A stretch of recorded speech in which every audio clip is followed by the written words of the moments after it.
And I'm joined now by NATO Secretary-General Jens Stoltenberg.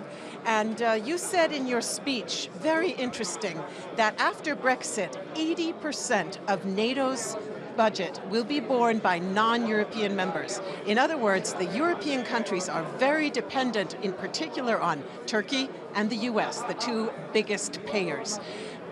Are the Europeans really stepping up to the plate? They say they're doing more, but is it enough?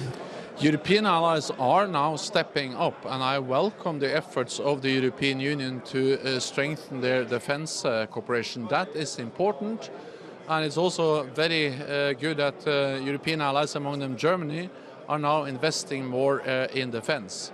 But this is not an alternative to NATO. This is something that is going to complement NATO and strengthen NATO by strengthening the European pillar within NATO, because 80% of NATO's defense expenditure will come from non-EU NATO allies, so there is no way we can de-link EU security or security for European allies from NATO and the North Atlantic bond. Now, two of those non-European countries currently stand on opposite sides of a conflict. And I'm referring, of course, to Turkey and the US. You mentioned this as well in your remarks. Turkey attacking the Kurds in northern Syria, Kurds who were trained and cooperated with by the United States. How concerned are you about this conflict between two NATO member countries? We are concerned about the situation in Syria, where hundreds of thousands of civilians have been killed and millions have been forced to flee, and where we have a very difficult situation.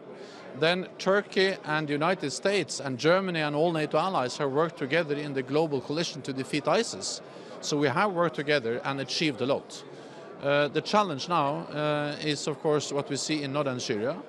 NATO is not present on the ground in northern Syria. The United States is, and Turkey is. I welcome that they have direct contact. I know that Secretary Mattis met with his counterpart, the Turkish defense minister, during the NATO defense ministerial, and also that Secretary Tillerson met in Ankara. So the important thing is to make sure that Turkey and the United States have direct contact, and they have. And then Turkey also briefed all NATO allies. Turkey has some legitimate security concerns. They have suffered more terrorist attacks than any other NATO ally, but they have to respond in a proportionate and measured way. You also mentioned your strong concern about North Korea and the threat of nuclear confrontation, and you called for maximum pressure to be put on North Korea, including by European countries. The fact is, North Korea is really only interested in the United States.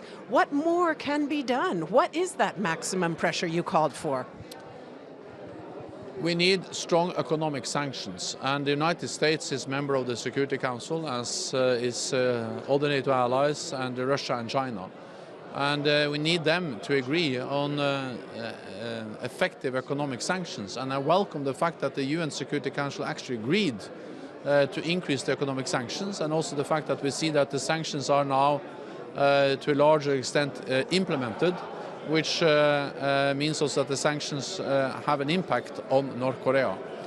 The alternative to have maximum pressure with political means, diplomatic means and economic sanctions is to either use military force, that will be really dangerous, or to do nothing, which will also be dangerous. So the only viable alternative is to continue to work for a peaceful, negotiated solution. But for North Korea to accept that, we need to put pressure on them, and that's exactly what we are doing. At times, President Trump and even some other members of his administration have indicated that a resort to force might be an option. Is that an option for you?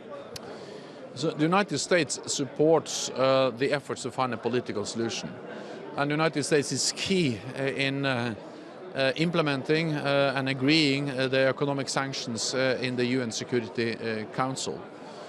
At the same time, of course, the United States has the right to defend itself if it is attacked. This is a deterrence, and deterrence is the way NATO has responded to threats from ballistic missiles for decades.